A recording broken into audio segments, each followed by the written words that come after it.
Hello and welcome to the Healing Dreams Project with Billie Ortiz and Dr. Royce Fitz. My name is Viviana and today's guest is Brenda Ferrimani. She is a painter of dreams. She began as a graphic designer in the state of Colorado. And in the 1990s, she started focusing on painting dreams exclusively to add a new direction from the commercial expression that she had been doing. Dreams have been instrumental into unlocking other dimensions for her. She wanted to focus on working on the power that dreams have to impact and help make conscious choices. Welcome, Brenda. Hello. Hello, thank you for having me. It's a pleasure to have you. And I also wanted to welcome Billie and Royce to today's episode. I'm so excited Brenda's here. I've known Brenda for nearly 20 years and I just love her and I love her artwork and I love her stories. And we've got this great slideshow to focus her art today. So this will be fun. One of the things that touched me about your work, Brenda, and Viviana highlighted that at the very end of the intro, is how the dreams help us with conscious choices, the waking life. And so that also is another reason I am looking forward to hearing more of your wisdom and your artistic stuff from the dream world. Absolutely. It's been wonderful for me to explore that and it's a kind of dream work too. Mm-hmm. Your artwork is a kind of dream work. The process of putting dreams on canvas or in any medium is a kind of dream work. You live with the dream. So yeah, I'm excited to share that with you guys. So should I start the slideshow so you can tell us about some of your work? Okay, let's get going here. Well, you probably want to know how I got into painting dreams. Back in the 1990s, dream art wasn't even known as a genre of art. And, you know, I had no idea even what to call it. But I felt compelled to sketch my dreams. I was having these recurring dreams that were kind of disturbing about flying every night, and it was exhilarating. It was wonderful in the beginning. And then at the end, I would be pulled down by usually human hands or people who wanted to murder me or driven out of the sky by thunderstorms or whatever. And it happened so regularly that I had to pay attention. It was like, this means something. And it felt like it was so important, like it was like a life or death matter to find out about this. So I started reading about dreams and I found Carl Jung and a lot of other experts out there. The internet was actually kind of new back then. So I remember those days. Right. And so I went to the library for a lot of my research. And along my journey, I consulted a psychic astrologer. And it was very amazing what she, you may want to show the sketch. Okay, let's move forward. Yeah. Let's go to. Those are some of the sketches that I did. You know, I just doodled everywhere, like kind of like in the movie Close Encounters of a Fourth Kind, when Richard Dreyfuss has got all the clay and the dirt and he's constantly making the Devil's Tower and, you know, driving himself crazy and everybody else. Well, I was kind of like doing this on everything and in everything. And here's a couple of, I'm sorry. Brenda, if I can just interrupt. So before you started doing this research on your dreams, had you paid much attention to dreams in your life before, the nighttime dreams? I always had really vivid dreams. I even have a dream from early childhood that I remember. Okay. That stayed with me, but I had no idea what it meant. And with my upbringing, it was kind of taboo because it's kind of linked to the occult. You're looking for meaning Mm. that only God could give you. And I don't know why certain people feel that way, because throughout history, people have have seen dreams as a way of God talking to you. Mhm. And it's even in the Bible, but my religion didn't allow that. So that's a very fascinating piece. And again, I don't want to sidetrack us too much because you have such beautiful images that we need to look at. But that part about, in my projection, if that were me, my dream life was repressed, and it was not stopping though. I kept having dreams, but how my waking self and how the institutions that I knew most intimately kept telling me, no, don't go there. And so it sounds like that you had this turning point where your dreams became insistent on being explored. So that's all I wanted to reflect on. And I know a little bit about your religious background, and Right. and we don't necessarily need to get into that, but I'd forgotten that piece Mm. until you mentioned it again. And so these dreams are coming, and so you were compulsively almost sketching these images. Right.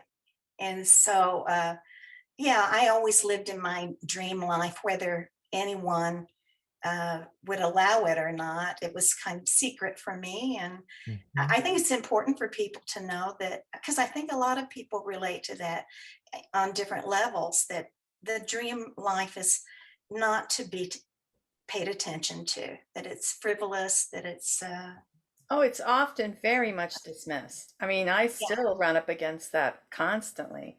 I mean, right. people ask me, is there really anything to it? I'm like, yeah, you need to come and explore and find out more.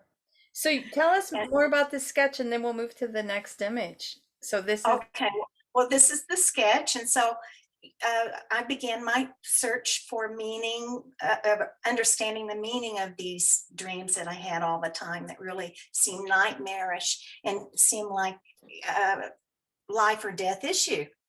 And so one of the people I visited was an astrologer, psychic, which was really taboo, but I was at that point not really, I had left my religion. And I was kind of in this desert of not believing anything. In fact, I thought I was atheist, and then I thought, no, that's too extreme because I really just don't know. So I thought of myself then as an agnostic, and it just seemed like that hole of that leaving my religion just left a big hole of nothingness where spirituality used to be, because I just completely cut that off. But when I had my chart done, what was interesting is you can see here on the chart that Jupiter is in the ninth house, which represents spirituality and higher thinking and philosophy and everything. And it's right in my midheaven. And then directly below me is Saturn, which is a restrictive force and, limitations and all that. And so what was fascinating to me is that this is thought of as like a birth blueprint. The moment you come out, there's your blueprint. yeah. And so that was living alive inside me. And these I'm forces gonna, pulling up and down, and as an astrologer, I see that you're a Sagittarius. And so the ruler of your whole chart is that Jupiter in the ninth house in your midheaven, in Pisces. And Pisces is the land of dreams, if there isn't, so beautiful, yes. well, yeah. And so this woman, this very wise woman, who really started me investigating more, feeling free to investigate more these rather taboo things. She said, "You're a very spiritual person." And And so then I didn't really feel spiritual at the time. And I even asked my husband, do you think I'm spiritual? And he said, yeah. He says, you do have that tendency.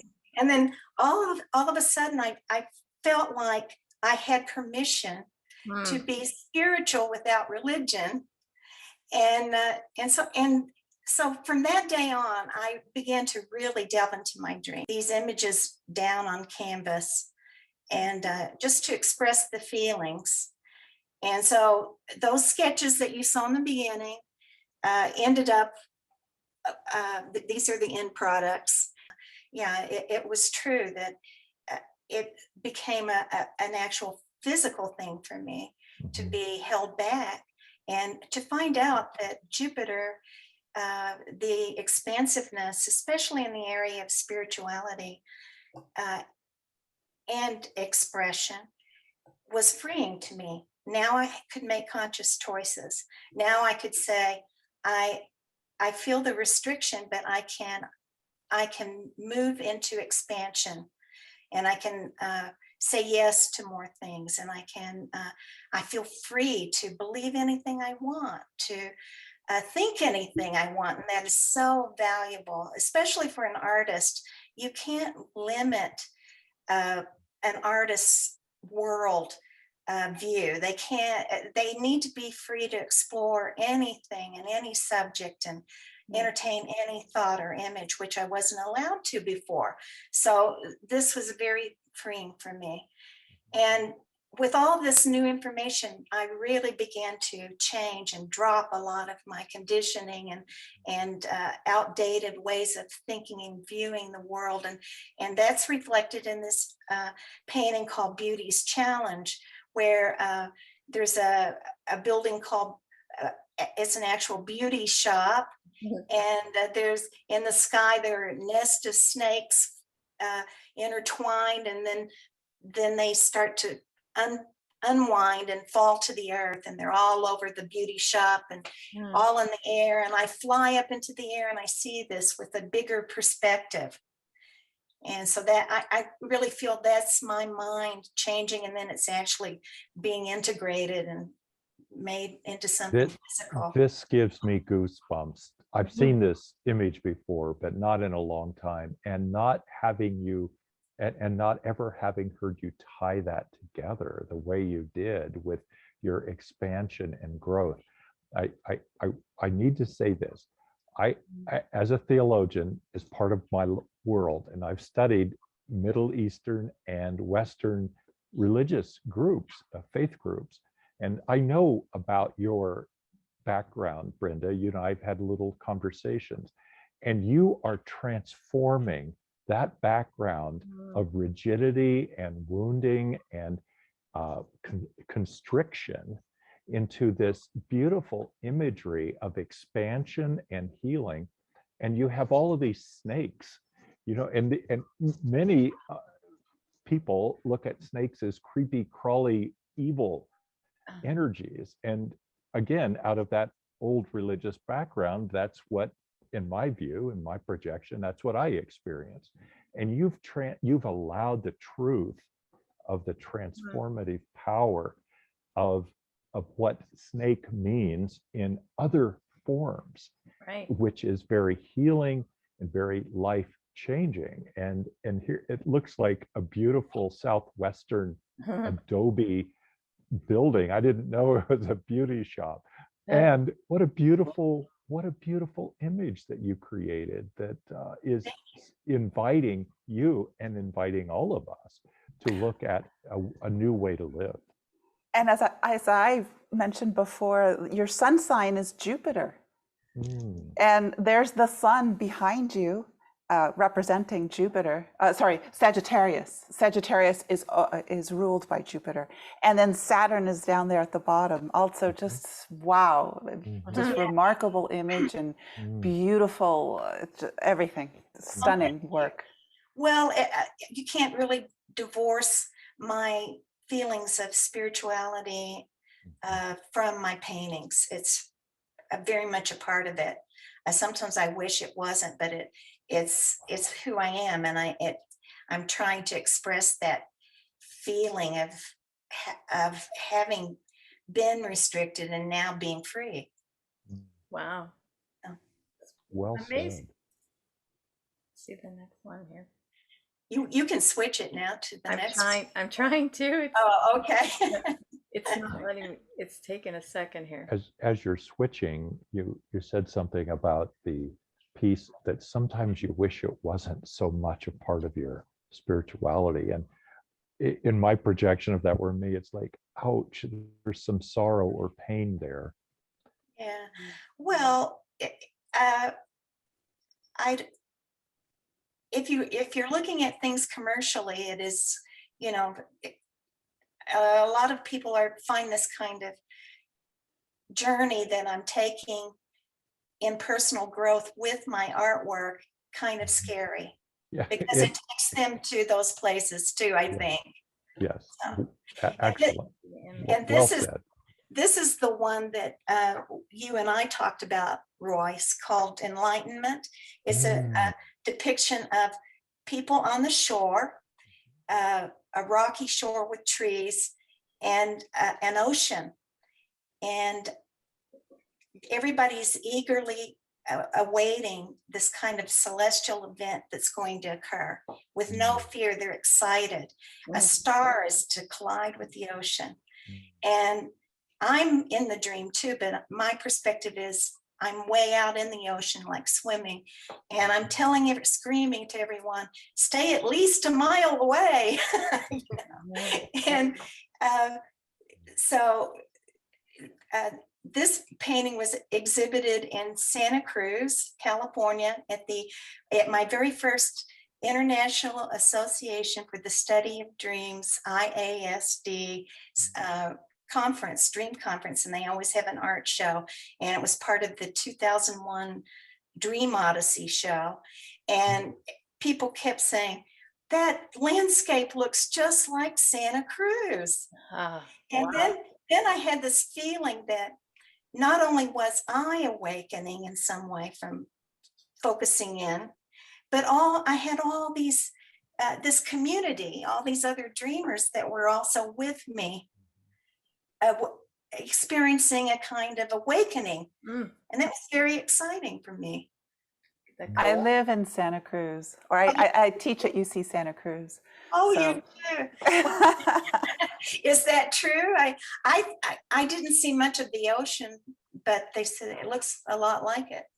Oh, absolutely. Even those trees there, I mean, it could be a kind of cypress, and the whole coastline is filled with the cypress trees, the windswept trees. Yeah. And so then the next painting we have here is called The Silver Tool. And I call it a recipe for creation.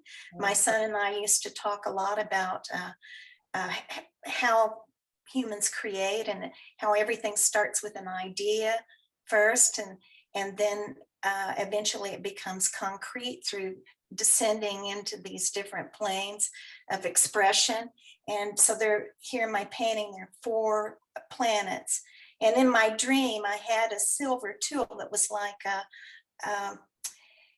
a protractor. And as I completed each circle, there would be another world. And then my son came and said, can I use that, Mom? And he took it from me. And he's an artist too. So I thought it was a lot about how humans create. So that's great. And I focused here close up on the mind, the sphere of the mind. And you can tell that's where I spend a lot of time. I think way too much. I always love your planets and your moons and everything that you do. That's always so beautiful. And now we're getting to some of my favorite stories too, that I remember from Brenda. For me, all the years that you've told these stories, I retreat and we do the what is it, the artist studio tours, and you have people come into your home and look at your paintings. These are great stories. Yeah, I have a lot of stories, and this one was very profound for me. I had, I kind of incubated a dream. What was my purpose in life? I always want to know that. I never feel like I'm on the right path for some reason. So I asked, what is my purpose? And in the dream, I wake up inside a tree. Mm. And above me, I can see countless rings above me. And I hear this disembodied voice that says, chart the growth of the tree. Mm. Wow. And so I have a sketch here depicted for those of you who are just listening to this blog. And it's nothing like the painting, but it keeps it, it keeps it in mind, you know, and for a future reference. And I did eventually get back to that dream and paint it because it stayed with me in my heart. And I rendered it 2 different ways. The first way was as a bristlecone pine, kind of patterned after Ansel Adams' Jeffrey Pine, famous painting. And I always saw a human figure in the shape of the tree. So I told the dream that way. The voice is the little orb out in the lake. And then I also painted Soul Tree, which I think is a more accurate depiction of the dream because it felt like a really tall tree. And I was inside it. I couldn't see the tree. I was the tree. So in this painting, I have sort of an embryonic looking woman floating in the cosmos. The rings become the cosmos. And I have a really interesting, a fun story with this. This painting is 4 feet by 8 feet tall. And so I was on the ladder up high, painting the stars and the nebula on the left side. And, you know, I had some music playing in the background. My husband had just bought me Andrea Bocelli's new CD, and he was singing in Spanish this song, Hermosas Estrellas. And I had it on repeat. I kept playing it over and over again. I don't speak Spanish, so I didn't know what it meant, but the melody just, it was so moving. And this man came in who did speak Spanish, and I said, "Can you tell me what this song means?" And he said, "It means, you guys probably know, right?" Beautiful stars. Right. Yes, beautiful stars. And how did I know that? That's the magical thing about dreams, really. And also, I was standing back looking at this painting, and there was nothing on the right side. All the stars and the moon on the left side of the tree. And I thought, the composition is not balanced. I have to do something. And I was thinking about, I went over to pick up my reference of this redwood tree that I'd printed off the internet, and a spot of water had dropped, a drop of water had spotted or whatever. Spot of water had dropped. It fell right on the paper, and the inks had, you know, bled into this shape that looked like a bird right there next to the tree. And oh my God, Yeah.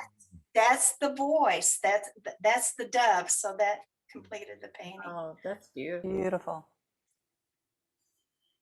And so then I went to the dark side for a while, and you know, in my painting career was kind of like a hero's journey, I think.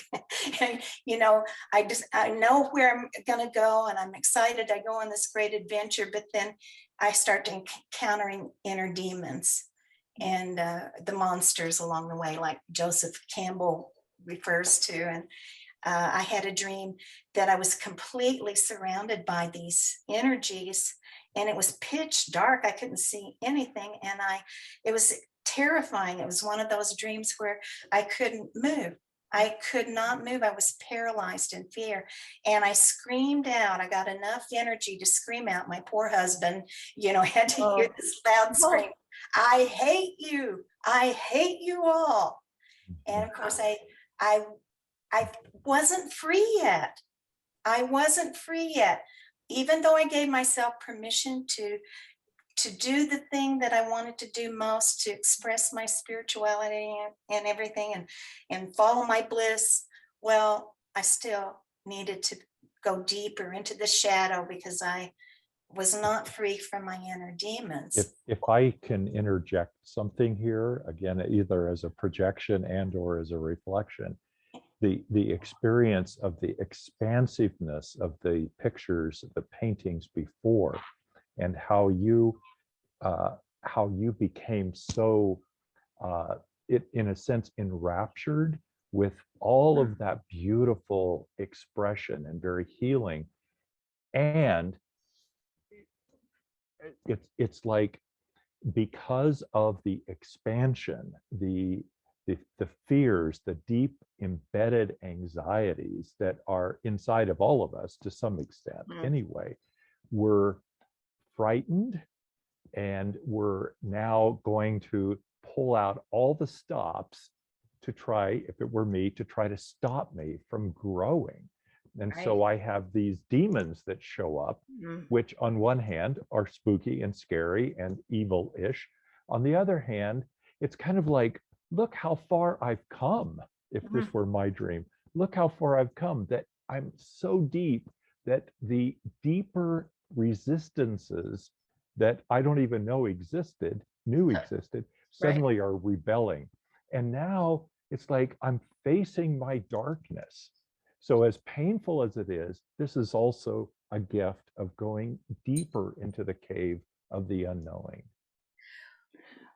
And as you said, it was a opposition of Saturn with Jupiter.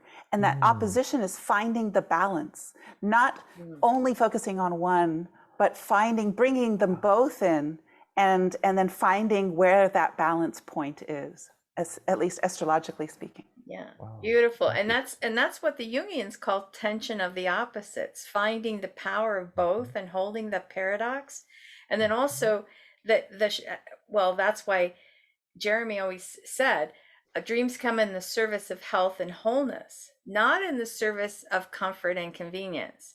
So there's some part of me that has to learn everything about my psyche, everything about, and that's where wholeness truly comes from, accepting all parts. If it were me. And this is living out in the waking world. It's not just, a cliche. It's not just a dream. This is how to live more wholly, to know all of ourself. Yeah. It really helped to put faces to those energies, and they weren't so threatening after that. And believe it or not, Royce, I have sold one print of this because to a therapist who it was very useful for her with her clients in their therapy. That's amazing. Yeah, it's kind of scary, to have a painting like that on your wall, I think. So now we come to Fall into Fear, and it's a painting I'm very proud of. It's 6 feet tall by 4 feet, and it was a winner at the Sonoma, California IASD art show in 2006. And it depicts the dream that I had the night after 9/11. And I waited for some reason to paint it. And what I'm finding out is that when it's right, I paint things, and it sort of recreates the subject matter, and it's appropriate for the time that I painted. In 2006, my life was deconstructing, so it was important that I painted it at that time.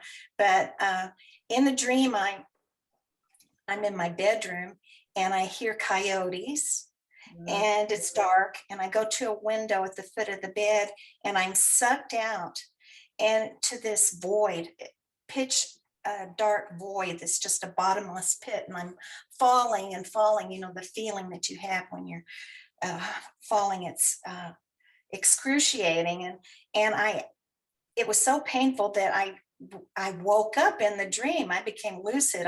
I'm this isn't real. I'm falling, and the moment I did, I stopped falling and just began floating, and I sensed it was not just a void, but it was sacred space.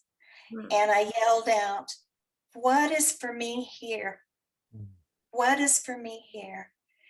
And I said it like 3 times. Show me, show me. And I didn't know, but actually, the word apocalypse means an unveiling. So I was asking for an apocalypse in a way. And these big metallic discs, giant metallic discs with alien symbols start rolling up all around me. Mm. And so, you know, I've never really quite understood how that fit with the image of the towers burning and falling, but it's kind of a dream that just keeps unfolding more and more. Well, it very much looks like the energy of the Tower card in the tarot deck. Yeah. Yeah. And so I've lived with that image. It is a very powerful image to live with. And it's taught me a lot about the Tower.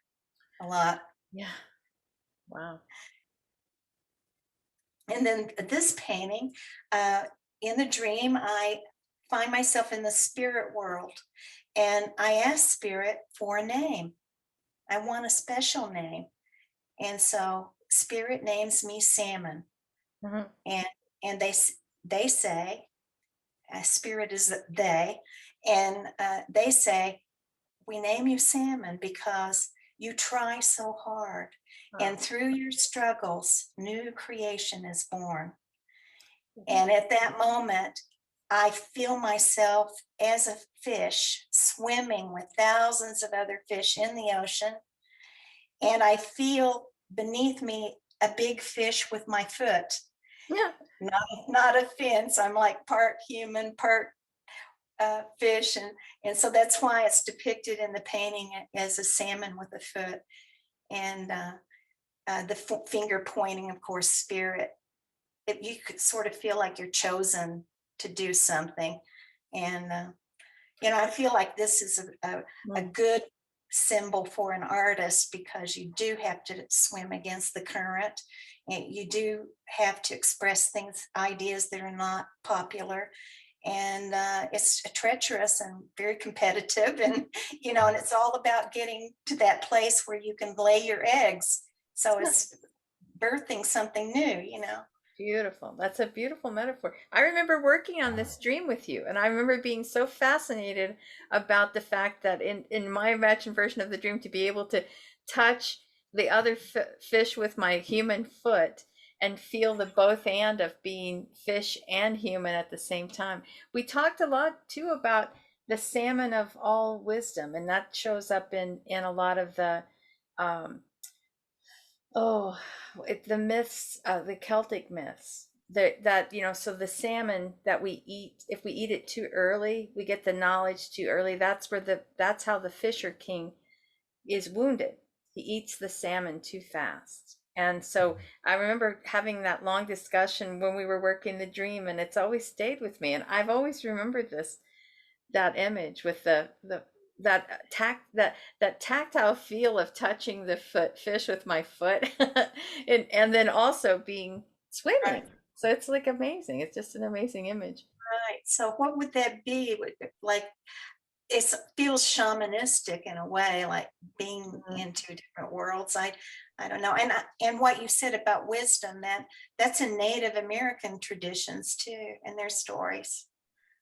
So, And if it were my dream or my painting, and if I, as the painter Brenda, my Jupiter is in Pisces, and Pisces is owned by the fish, or the symbolism of Pisces is the fish. So it's bringing all that symbolism in as well. Oh, that's a great angle too. Thanks for that. Yeah. Wow. This is amazing to glean so many angles on this particular image, and also the Christian imagery of fish, of the that's right. That's right. the secret way of communicating by drawing the ichthys, the sign of the fish, so that there can be a support with other community members and to help people walk through danger. Wow. Oh, that's Love that. Thank you, Royce. so now we're Thank projecting you. on your paintings. I love it. Yeah. And here's more fish. In this dream, you can see the little van there. This is Action News. Uh-huh. And all the people are on the shore, and this big orca, killer whale is the language of the dream. She comes out of the ocean and is speaking on camera.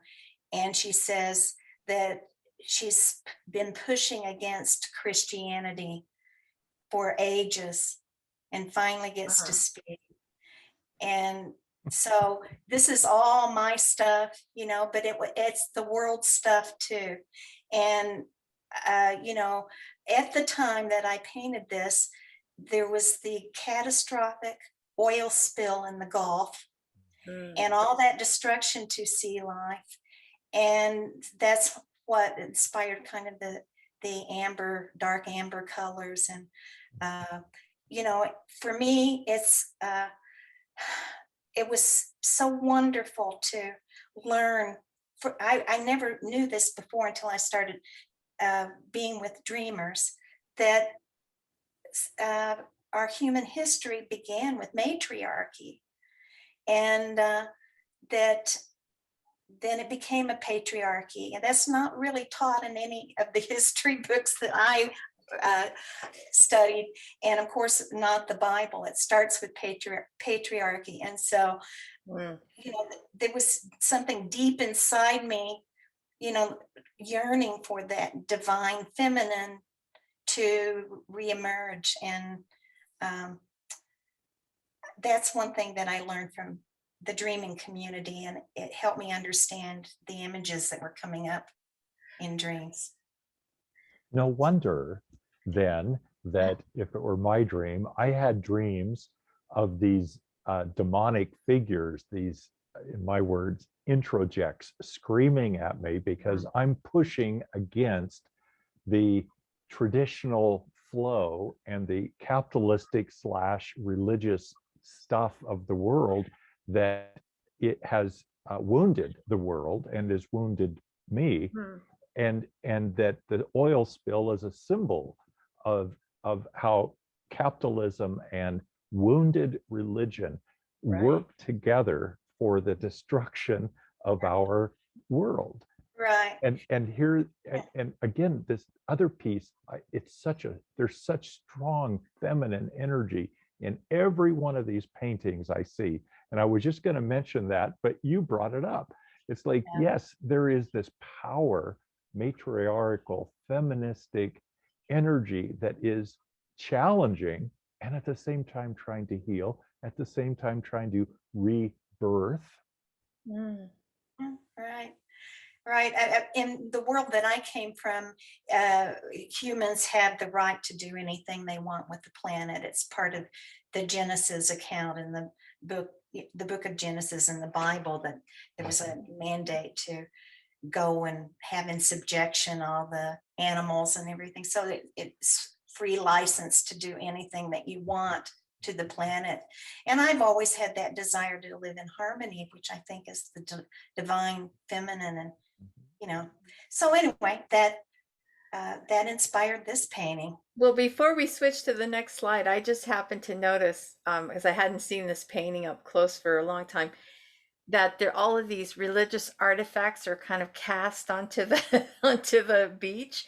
I mean, there's a picture of Jesus, and then there's are those like goblets or candlesticks, or what's right below that part? That is very Catholic. I think it's chalices, and you know, from the altar, and I think it's a cross with beads.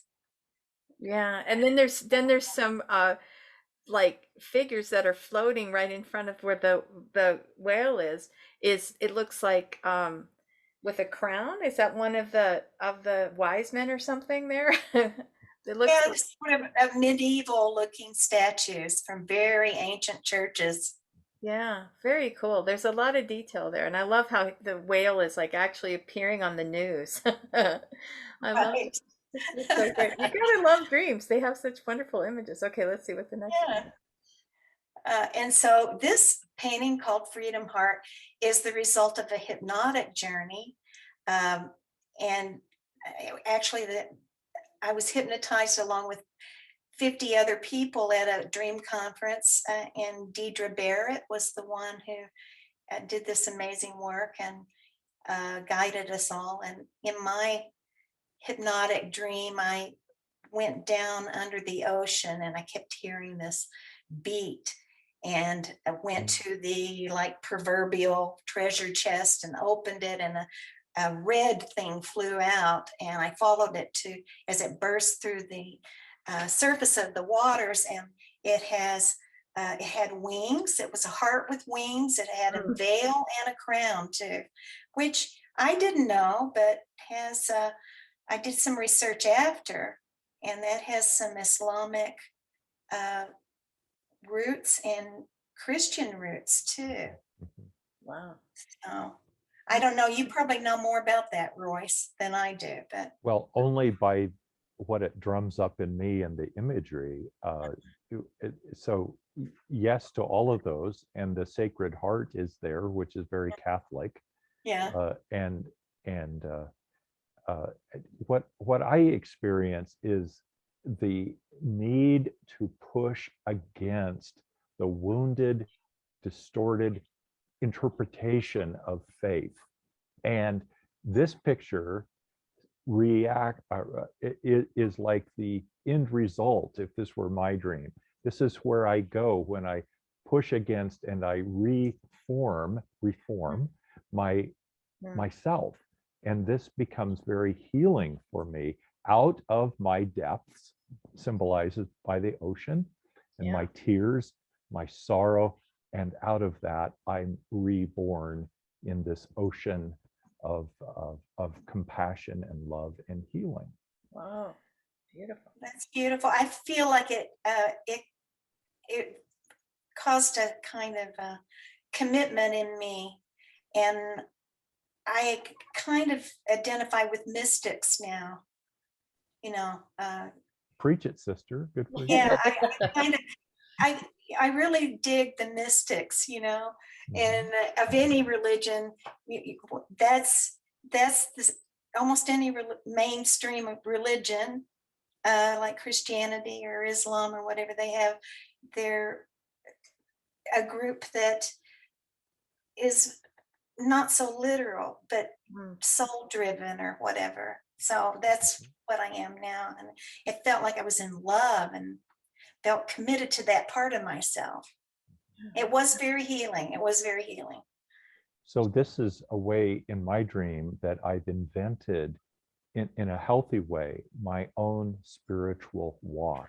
And I've combined all of this stuff that I've been through, and I've also experienced something brand new. And that's why I feel this great passion and love. Wow. Indeed. That's so true. Mm. And so the final slide we have here is of what I've done lately. I did this during my isolation during the pandemic. I painted a giant mural for the outside of my house. And how can you not feel happy looking at a field of sunflowers and a close-up of one of the sunflowers? It's just so pretty. I love it. Makes me happy every time. It's not dream-based, but it's dreamy. Yeah. So I enjoy gardening and you know, looking at that with a glass of wine, of course.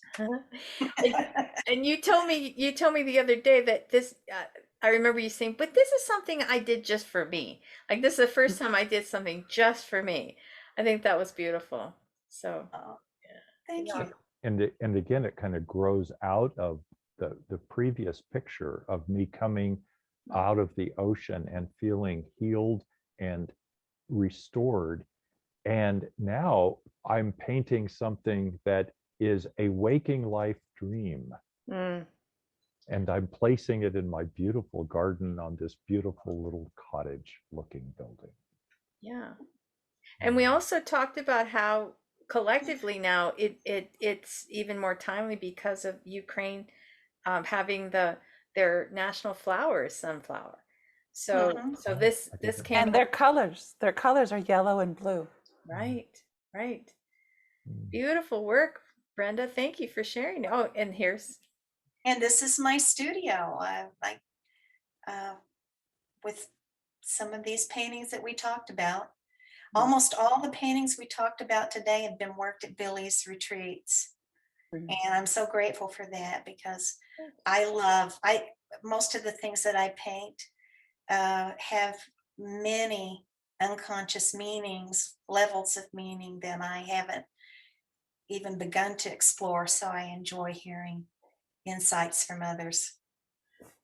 I still remember it fall into fear towering over us in the circle. And I would get a big glimpse of it every now and then. And we all just sort of like were, in awe of this very large, amazing painting. It was incredible. So, and the fact that you were committed enough to bring it, I thought that's a lot of effort. So thank you for that. So yeah, she has a beautiful studio. Brenda always decorates her space really beautifully. Oh, and here we go. It's the And this is the final slide. That's what I'm working on currently, one of my projects. Uh, this is a dream painting called Gifted Child. And I want to focus on the inner child, which is in my dreams a lot. And, I'm always like protecting the little child in my dream. But there are other dreams that indicate that it's really more the child protecting me. And so it's kind of an interesting relationship. Uh, and I want to explore that more with more illustrations and dreams and stories. All right. Wow, beautiful. I love how her third eye is just beaming out there. And she's got this incredibly intricate jeweled vest. It's so pretty. It's amazing. Cobalt blue, Yeah. bejeweled, my favorite color. Yeah. I mean, I could share the dream with you if we have time. It's not very long. Yeah, Is that that a would be dream great. that we could work as we draw to a close, or shall we use a different dream to work? Well, my little snippet of a dream that I was going to share with you guys has a little girl in it. So Oh, yeah. And it's recent, so that might be good. okay. I'm gonna stop the share now. So I think and there's Brenda's website, BrendaFerrimaniDreamArt.com. You want to see, if you're listening to this just via audio, please visit the website and you'll see these amazing images. Okay. And on the podcast information will be Brenda's contact information. Right, we'll add it too. Okay. Thank you guys. This was fun. So you had a dream snippet. Yeah, a dream. Oh, Brenda? you want me to start? Okay, it's just a very short dream. I'm in a building and there's a little girl in front of me, maybe 4 or 5 years old, kind of dishwater hair colored like the painting. And she's looking at me with big eyes, a little bit, apprehensive, like she might be ready to burst into tears. And I'm like, my arms are out toward her and I'm going toward her. And then I look and I realize that I'm extremely old. I've got more wrinkly than I am right now, real wrinkled skin and this long white hair, stringy hair hanging down, and real long, flat, stretched out breasts that almost hang on the floor. It's like, and I'm thinking, I'm so scary. I can't, I'm gonna scare this child. And that's how the dream ends. And in the dream, I'm imagining myself as a dreamer. I have my arms outstretched for the little right. Oh, I realize I'm naked too. I'm totally naked. I'm I'm approaching this child as a real scary looking hag, like a witch or something, I would say. So in the dream, I am this person. I am. Okay. I don't realize it at first. Mhm. And then as I stretch my arms out, I see that my arms are real, like over 100 years old, probably, and very, very old. Well, I have a huge projection on this, if I can go first. I I have the great advantage of seeing and hearing lots and lots of dreamers share their dreams. And lately, what's been coming up is the wise old woman. And for me, this is an archetypal energy, the wise old woman meeting the divine child within my dream. And she thinks that she's not as the dreamer, I think, oh no, the little girl's going to be scared of me. I'm so scary. These are two energies that need to come together, and I keep seeing it over and over again. And I heard you say, like I'm an old witch or something, right? I'm an old hag. And the really sad thing is that this, speaking of the patriarchy destroying the feminine and suppressing it, this is one of the places where it shows up the most, because this is a very honored position in a woman's life, to become a crone. And crone means crown, and it means that I've reached that part of my life. I've gone through maiden, matron, and now I'm crone. And to that's the stage of my life as a woman where I can accept my sage-like wisdom and my multitude of experience and share it with others. As my whole life I've been taking care of, if I'm a mother, I'm nurturing my children, taking care of others, husbands, mother, father, whatever. And then by the time I reach my crone years, it's time for me to fully own who I am and feel honored with my long flat breasts and my stringy white hair and my wrinkly crepe-like skin, because I've earned it. That's my dream. Yeah, that's probably ego's view that I need to discard the shocking part, the appalling part. Right. Yeah. The ego is uncomfortable in my dream, and so is going to break in to my dream with some waking life shame or guilt or something that, and the dream is so engaging and beautiful and affirming of young and old life for me. And as Billie said, I am having, it's not just that I need to have these two come together. That is the dream. These are coming together. So there's always age and youth mixed together.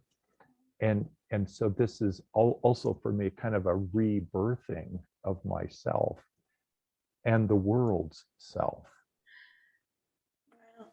It's kind of, it reminds me of the tarot card, the last one, the Fool. The Fool is like how we start, and then it's how we end. Yeah. It's merging in old and new. And at least that's my understanding. Yeah, it's true. You're right. It's like a circle. It goes back to zero again. Right.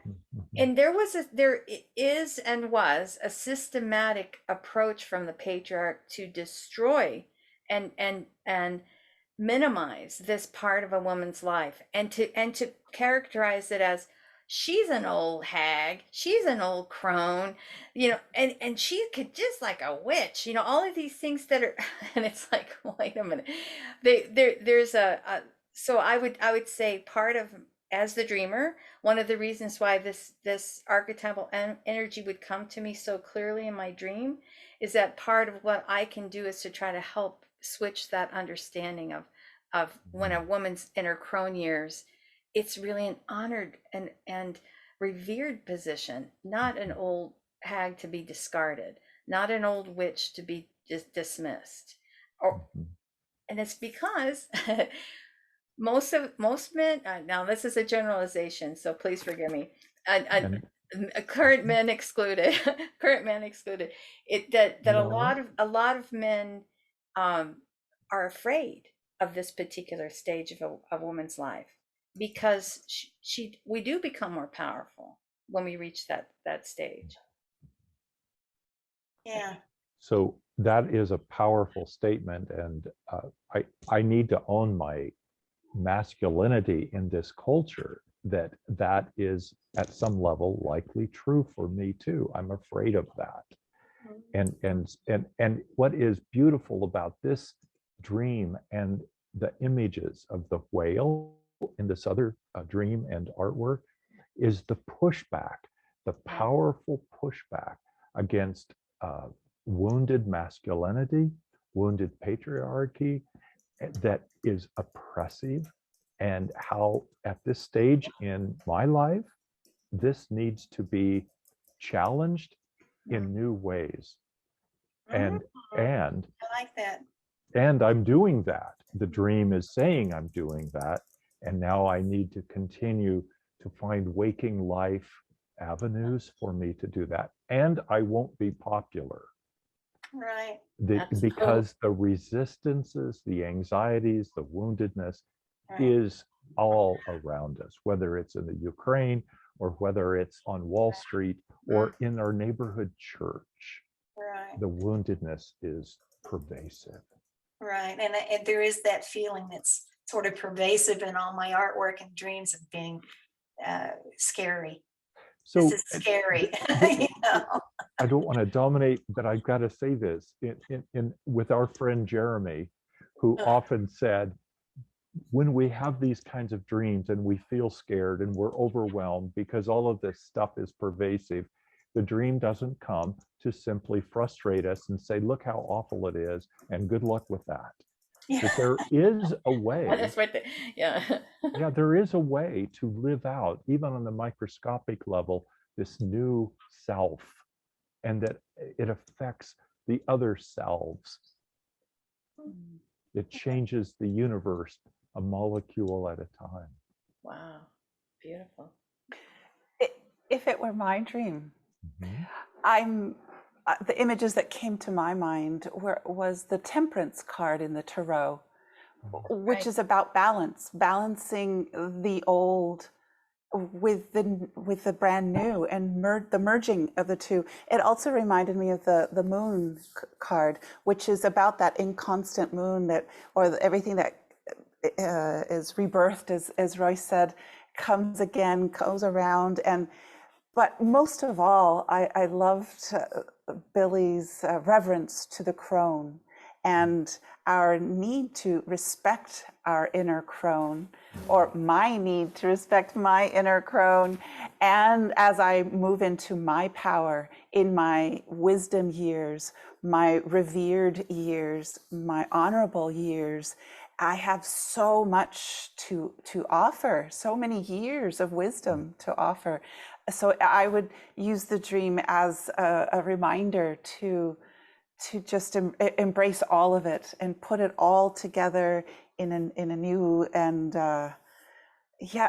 in a way that's not mainstream. Because who wants mainstream?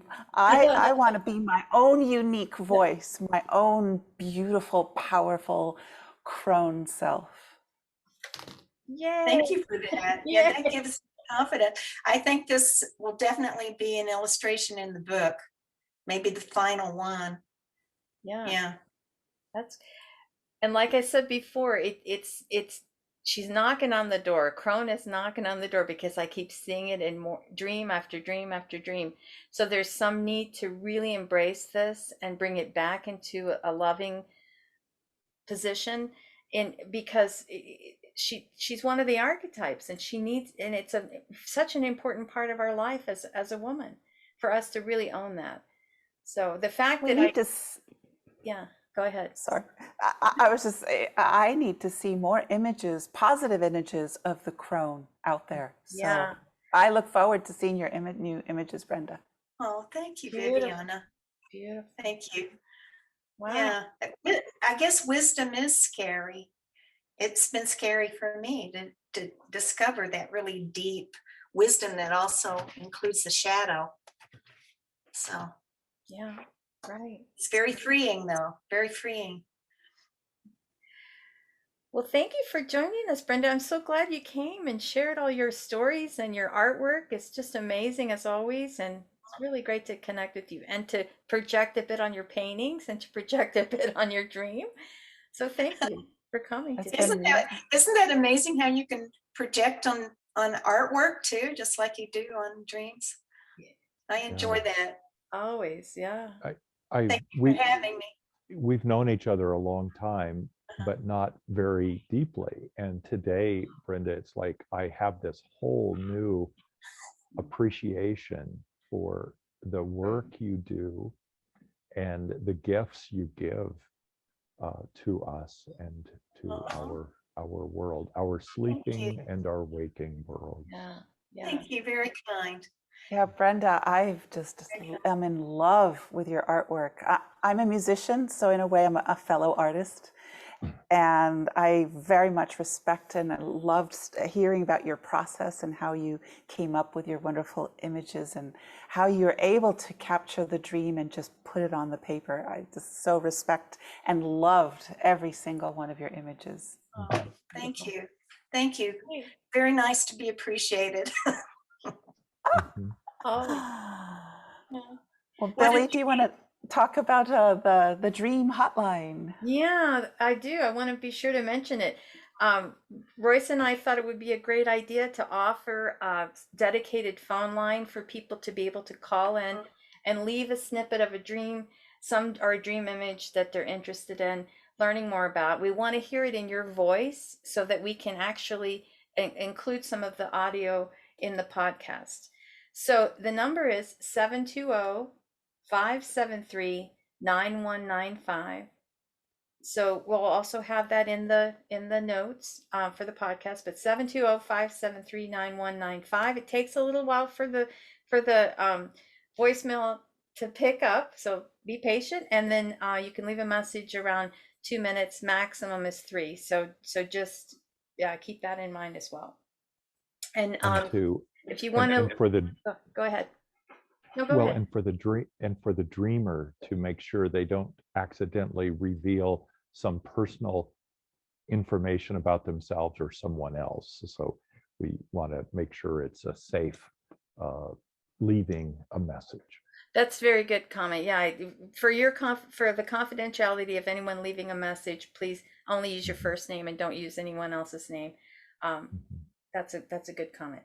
So anybody wants to contact me, I'm at wakeuptoyourdreams.com, and I have 2 dream groups that run every month, 2 in the evening on Tuesday nights and 2 on during the day on Thursdays.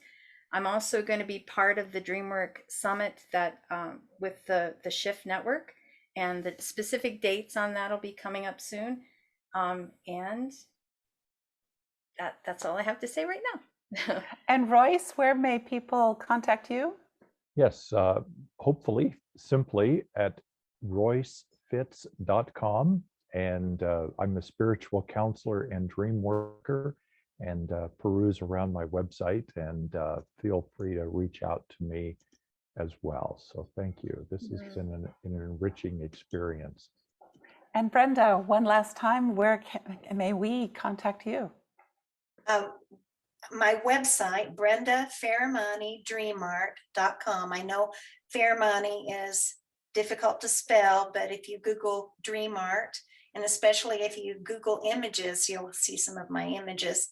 And I am on Facebook. So easy to find me on Facebook too. All right. Wonderful. Well, thank you all for joining us for this episode of the Healing Dreams Project with Billie Ortiz and Dr. Royce Fitz. My name is Viviana. Our special guest today was Brenda Ferrimani. We will see you next time. Bye. Thank you.